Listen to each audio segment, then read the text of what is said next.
देखिए, ये आंदोलन 26 नवंबर से चल रहा है।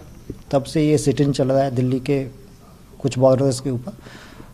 और 26 नवंबर से 26 जनवरी के बीच का अगर देखें हम, तो उस समय जो हमारी व्यवस्था थी उसमें आने जाने की व्यवस्था भी थी, लोग यहाँ से वहाँ जा रहे थे।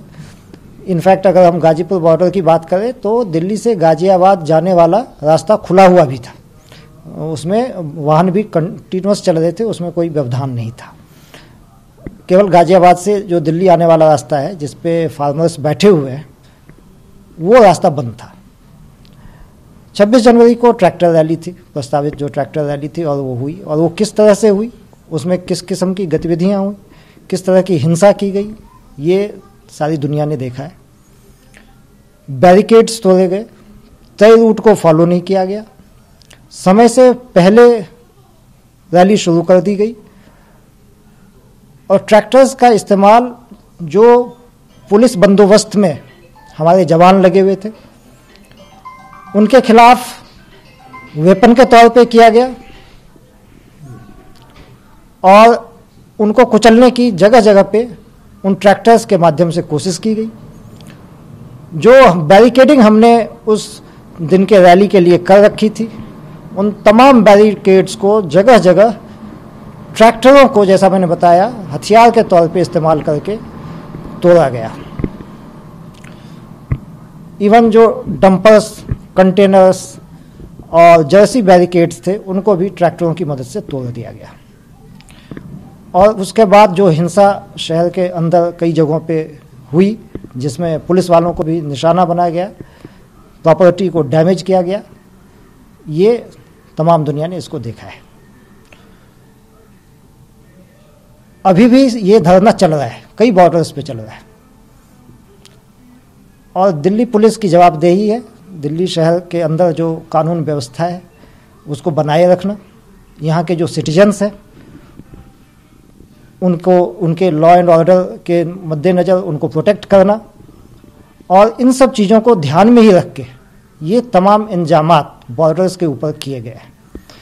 और जब तक लॉ एंड ऑर्डर की सिचुएशन बनी हुई है बॉर्डर के ऊपर, तब तक ये व्यवस्था जारी रहेगी। तो सीधे तौर पर कह सकता है कि जो आपने वायर तार लगाए हैं, जो कीले हैं, या जो बैरिकेड्स की संख्या, यूनिट्स बढ़ाई गई है, वो जो पीसफुल प्रोटेस्टर है उसके लिए नहीं है। जो उपद्रवी लोग इन आंदोलन के आड़ में कुछ करना चाहते हैं उसके लिए पुलिस की तैयारी है। देखिए, ये जो 26 जनवरी को हुआ उसके बाद, और जिस तरह की संख्या वहाँ पे है धरना स्थल पे, तो उसमें इस बात की कोई गारंटी नहीं है कि दोबारा हिंसा हो सकती है, दोबारा हमारे दिल्ली शहर के अंदर आकर और हंगामा करने की कोशिश हो सकती है।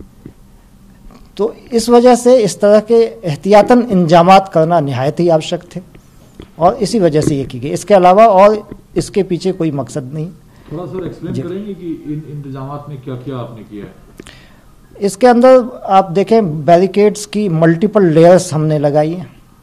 इसके अलावा कई जगहों पे जो हमारे सीमेंट के बैरियर होते हैं, जर्सी बैरियर होते हैं, उनकी डबल लेयर करके और उसके बीच में कंक्रीटाइजेशन किया गया है, ताकि जो ट्रैक्टर का इस्तेमाल किया गया है, जिस तरीके से हिंसक तरीके से किया गया, उससे शहर को बचाया जा सके।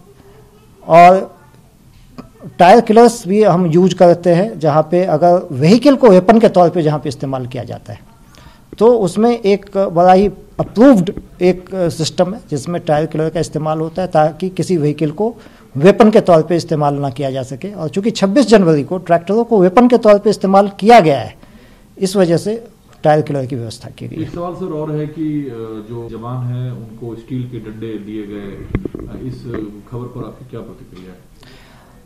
ये अप्रूव्ड एंटी राइट गियर नहीं थे। ये लोकल लेवल पे जिस किस्म के कुछ हादसे हमने देखे हैं जिसमें सोर्ड का इस्तेमाल हुआ है, तो शायद एक एक्सपेरिमेंट किसी ने करने की कोशिश की थी, लेकिन इसमें कोई दिल्ली पुलिस की तरफ से कोई अप्रूव्ड राइट गियर के तौर पे इसको हमारे दस्ते में शामिल नहीं किया गया है। तो लोकल लेवल में थाने के लेवल का ये अरेंजमेंट था? थाने के लेवल पे अरेंजमेंट था, लेकिन हम तब तक किसी भी इक्विपमेंट को अपने उसमें नहीं लेते जब तक उसका कोई ट्रायल नहीं हो जाता, उसका मकसद समझ में नहीं आ जाता, इसलिए इसको अभी फिलहाल यूज नहीं किया जाएगा। दूसरा जो रिपोर्ट्स हैं कि इस चीज को लेकर आपसे कोई एक्सप्लेनेशन मांगे गए हैं सीनियर ऑफिसर? जी नहीं, ये बिल्कुल ही एक बेबुनियाद बात जो है कई जगहों पे फैलाई जा रही है, इसको लेकर कोई एक्सप्लेनेशन कॉल नहीं हुआ है। ये एहतियात के तौर पे बैरिकेडिंग की गई है, क्योंकि जो 26 जनवरी का अनुभव रहा है दिल्ली के लिए, वो हमने देखा था कि किस तरीके से बहुत बड़े पैमाने पे जो तय रूट था उससे अलग जाकर लोगों ने रैली निकाली और काफ़ी उस दिन उपद्रव भी हुआ, हंगामा हुआ, वायलेंस हुआ। तो इसको मद्देनज़र रखते हुए एहतियात के तौर पे दिल्ली पुलिस ने इस जगह की धरना स्थल पे बैरिकेडिंग की है। सर, इससे से ट्रैफिक को भी सर रूट डाइवर्ट किया गया, ट्रैफिक जाम हो रहा है, एम्बुलेंसों को भी काफ़ी दिक्कत हो रही है। देखिए, जो एक सिवाय जैसे यहाँ पे हम देखें गाजीपुर बॉर्डर पे डेफिनेटली बैरिकेडिंग है, लेकिन इसके अलावा मल्टीपल जो जगह हैं जहाँ से लोग आ जा सकते हैं गाजियाबाद से या नोएडा से, उस तमाम रास्ते खुले हुए हैं और उससे ट्रैफिक सुचारू रूप से चल रहा है। और इस मामले में ट्रैफिक पुलिस के साथ भी कोऑर्डिनेट करके, गाजियाबाद पुलिस के साथ, नोएडा पुलिस के साथ कोऑर्डिनेट करके कैसे लोगों को किसी तरह की दिक्कत का सामना ना हो, इसको इंश्योर किया जा रहा है। और आप देख रहे होंगे ट्रैफिक क्वाइट नॉर्मल है, एक्सेप्ट ये जो कि लॉ एंड ऑर्डर को ध्यान में रखते हुए बैरिकेड किया गया, तो बाकी सारे रास्ते खुले हुए। तो सर कब तक रहेगा सर, और कब तक खुलने की उम्मीद है? नहीं, इसमें मतलब हमारा कोई ऐसा नहीं है, कोई शौक किया तो ये बैरिकेडिंग नहीं है। जब तक ये इस तरह की लॉ एंड ऑर्डर की एक समस्या बनी रहेगी तब तक डेफिनेटली ये बैरिकेडिंग रहेगी। 6 तारीख को इन लोगों ने सर जो कहा है कि हम लोग हाईवे पूरे जाम करेंगे, तो उसके एहतियातन के तौर पर भी सारी रिएक्शन लिए गए सारे? देखिए, अभी वो जो 6 तारीख को क्या कार्यक्रम रहेगा, जो प्रोटेस्टर्स हैं उसके हिसाब से फिर आगे रणनीति बनेगी।